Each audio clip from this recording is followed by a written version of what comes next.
It's going down, everyone. And if you're here for the lovely portion of a 4K Elgato Pro 3rd Gen capture card. Now, they've gone through a couple different generations that we're going to showcase. I wanted to do a little bit of a teardown and an unboxing, so that's what this video is going to center around, looking at the 3 generations very fast, as well as looking at the unboxing of this. So let's go ahead and I kind of bring the box a little bit closer so you guys and gals can kind of take a peek at it. But let's go ahead and get inside. We're going to look inside of the electronics. And as you can see right here, which I already illustrate, this is the 1st generation of what they have.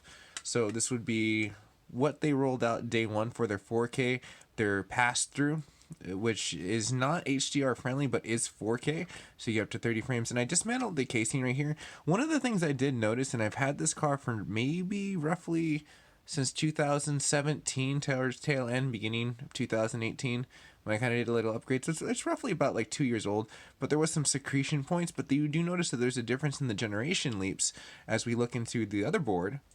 This being the HDR set that had the secretions, but they took care of that. Looks like they actually completely improved that.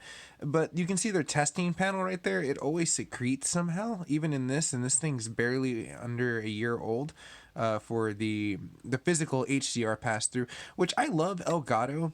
I do have an Avere capture card at 4K too because I love their color templates that they offer. So I'm really excited to unbox the 3rd generation, which has HDR 10. So I'm assuming that the palettes inside of here are going to look really, really good. But let's see the underbelly and we can compare some technology to technology. But let's get a clean sweep real fast and we'll get towards that tail end of the unboxing so we can see the differences of night and day. Now the pass-through that we are doing right now is the HDR 2nd gen. And you can kind of see I can get a better angle. Bring it up a little bit closer. You can see a lot of the circuit board breakdowns right there. Now in order to pull this off, I did have to unconnect the LED to the front plate, but this is a very well built card. I freaking love it.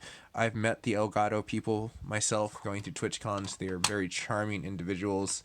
I always say go with their technology. If anything happens, they're very, very completely forthright about it. I like them.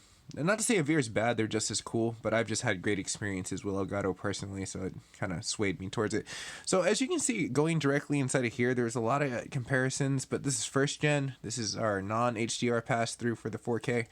And you can see right here, it looks almost identical. One thing I did notice that I thought was very interesting is the switch in the center right here. I am very curious what that does. I mean, they're all switched on the on position. I'm definitely not going to switch it off. I maybe might test it, but I'm pretty sure I can probably email them and be like, hey, what is this switch and what does it do? And they're probably like, it's probably for our testing because we're super elite Germans and we love to do above and beyond testing because they're amazing. Anyways, so let's go ahead and unbox the new. Now, one fun fact to point out on this is it has a new sleek lower profile for as far as what you're going to get inside the PCIe slot adjustments. And one of the cool things that also comes included with this, I love the Elgato boys, or Corsair that they're partnered with. That's their the father company that they're with right now, but they're still Elgato. Is they give you an amazing, extremely good HDR, HDMI friendly cable. If you're doing streaming and you want to do like really good pass-throughs, I highly suggest that you keep that cable. Let me get this open real fast. It seems like this tape's being a pain in the butt. There we go. So I have always had this issue with their tape is ridiculously overpowered. Go figure. They make even the box killer. But you can just take like a screwdriver. Fun fact. Go like that. It comes right out. So let's go ahead and pull it out of the box. And you can see that it is basic assembly for as far as what pulls out, but it is pretty decadent and pretty well filled with amazing technology. I do love their boxes, the way that they open. It makes me feel like I'm opening a very elite book. And you can see directly inside of here, we have our instructions for as far as what you want to use for the install. It's just a plug and play. You should be able to go directly inside of there and then download the capturing point software if you're not utilizing OBS for just as far as the plugin. You get the emblem, which is pretty cool. Seems like they've done an updated version of that. You get, seems like, what are you?